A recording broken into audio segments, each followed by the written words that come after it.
Assalamualaikum warahmatullahi wabarakatuh. Salam olahraga. Akhirnya jumpa lagi bersama kita Jelo Custen dalam sebuah podcast yang selalu membahas timnas Indonesia.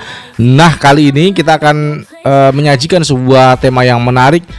Coach Indra Safri meminta maaf kepada rakyat Indonesia atas kegagalan timnas U22. Nah, beliau juga menyampaikan ini adalah kesalahan seorang Indra Safri dan tidak perlu menyalahkan pada federasi atau bagaimanapun ya. Pokoknya ini adalah memang kesalahan seorang Indra Safri.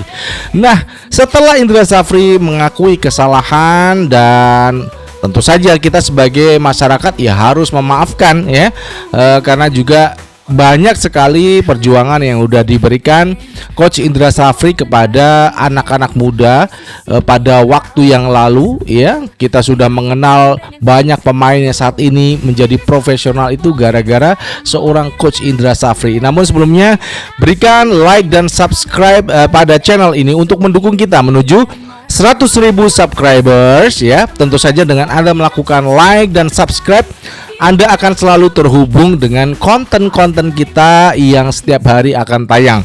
Dan juga rekan-rekan semuanya, jangan lupa untuk berikan kritikan dan saran kepada Federasi Sepak Bola Indonesia PSSI dan juga ketumnya Erick Thohir dan juga sekaligus Menpora. Boleh kritikannya ditujukan kepada saya ataupun saran.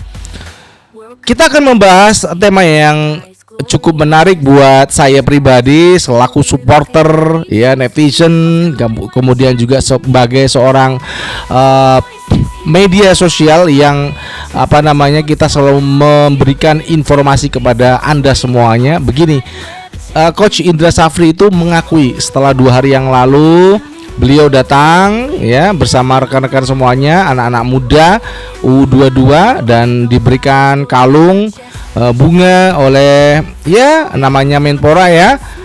Kemenpora memberikan ya cindera mata yang cukup untuk memberikan perjuangan yang dilakukan oleh timnas U22.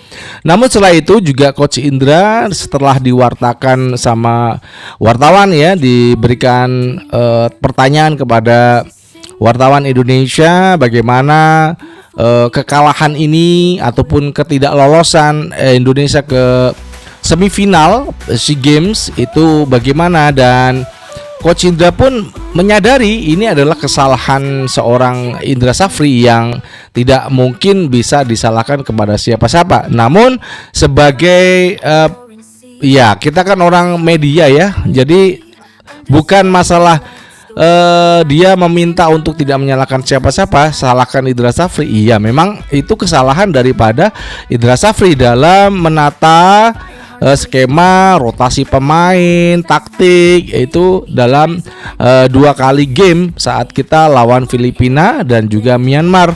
Namun pemilihan Indra Safri ini juga cukup memberikan atensi bagi kita masyarakat Indonesia. Kok kenapa? Pertanyaannya adalah kenapa federasi yang cukup besar ya, ini banyak diberitakan oleh media-media asing, PSSI dan ketumnya Erick Thohir ya, kenapa kok malah memilih Indra Safri? Ya itu kan di sana ada Kurniawan, Dwi Yulanto yang pernah menjadi coach di Como di junior. Kenapa nggak dipakai Kurniawan atau siapa gitu ya, atau siapalah yang saya rasa bisa memajukan timnas U22 gitu loh. Malah yang dipasang adalah seorang orang tua ini usia 62 tahun. Jadi kalau saya mengatakan begini ya, Coach Indra ini tidak mengikuti alur taktik skema yang saat ini dijalankan banyak pelatih yang ada di berbagai negara, baik itu Australia, ini kan pelatih Filipina dari Australia ya. Sepak bola negara itu begini ya, yang saya perhatikan banyak sekali saat kita melakoni 2 pertandingan melawan Myanmar dan juga Filipina, bagaimana ketika mereka gagal counter attack, pelatih itu dari pinggir lapangan back untuk bertahan semuanya. baik itu Filipina dan juga Myanmar. Jadi memang di sini dibutuhkan fisik yang cukup mumpuni. Kalau tidak punya fisik yang mumpuni, maka strategi ini juga percuma. Nah, ini yang tidak dipahami oleh Indra Safri. Hanya melakukan attacking ya, baik itu bola panjang, bola short, dan nggak karu-karuan. Namun tidak pernah menginstruksikan untuk anak-anaknya itu kembali bertahan ya. Semuanya itu menumpuk di tengah. Hanya back 1, 2, 3 gitu ya yang dia masih bertahan di belakang. Nah, ini adalah perubahan-perubahan dari taktik yang dijalani. Jadi kalau kita melawan Filipina, bagaimana semua pemain itu rata-rata di kotak penalti sendiri ya, untuk mempertahankan gawangnya dari serangan counter attack Indonesia.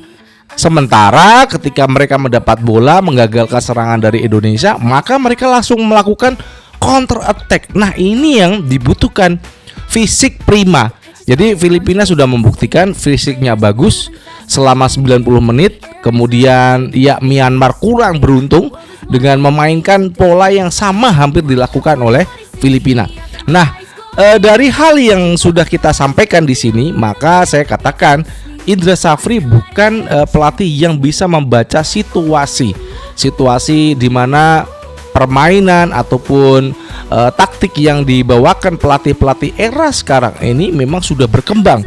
Sudah banyak perubahan-perubahan yang dilakukan oleh para pelatih yang melatih di negara ASEAN. Jadi ya memang sudah usianya udah uzur 62 dan tidak bisa diharapkan untuk bisa berkembang lagi karena usianya terpatok usia. Nah, bagaimana untuk federasi? Saya rasa memang karena saya melihat itu selalu membaca bukan komentar ya, Erick Thohir itu memposting rekan-rekan kita yang mendapatkan emas ya di SEA Games Thailand, ya itu kan dia Menpora ya. Bagaimana perhatian dia sebagai ketum PSSI? Nah, di sini loh yang saya juga agak carut marut ini melihat apa yang dilakukan seorang Erick Thohir. Oke, dia ini Menpora. Harusnya Anda ini bisa memposisikan diri Anda, kalau ada Menpora, Anda juga ketum PSSI. Dan itu adalah bagaimana Anda sebaiknya mengundurkan diri dari ketum PSSI.